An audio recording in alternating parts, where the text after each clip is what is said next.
والجيش كده بيجيبها كده او خروج والارض وخروج وطبعا الشيخ ومشدين وهذا الشكر حضرتك الكرام حضرتك الكرام النهارده كده بنرحب بالسيد الضيوف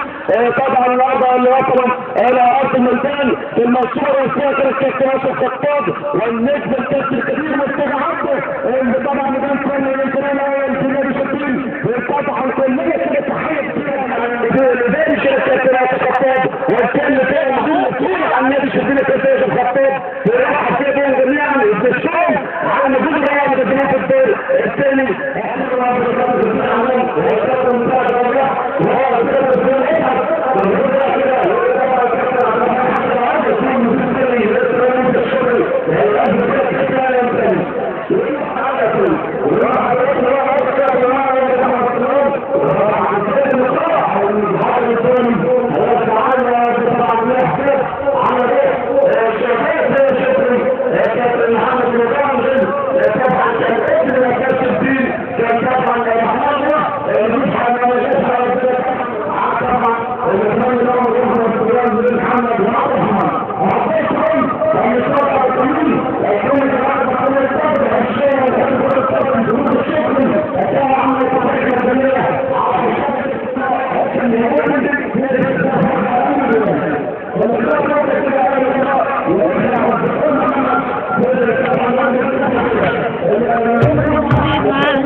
اللي معاك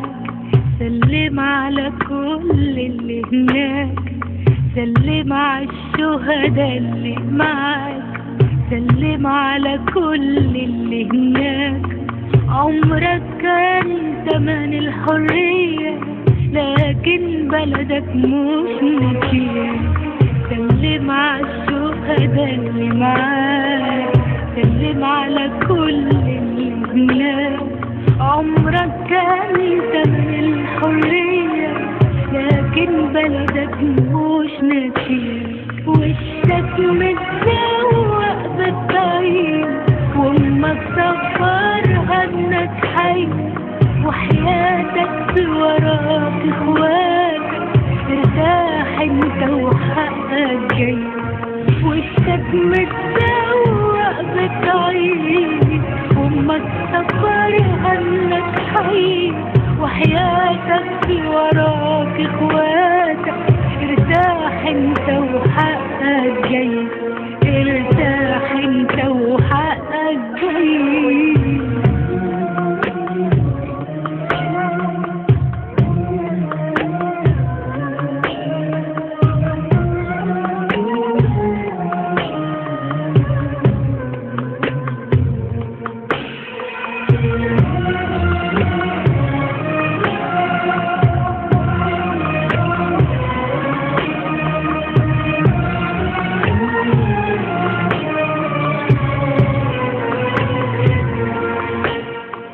اللي حصل ده ثواب عظيم والليلة شهادة وتكريم،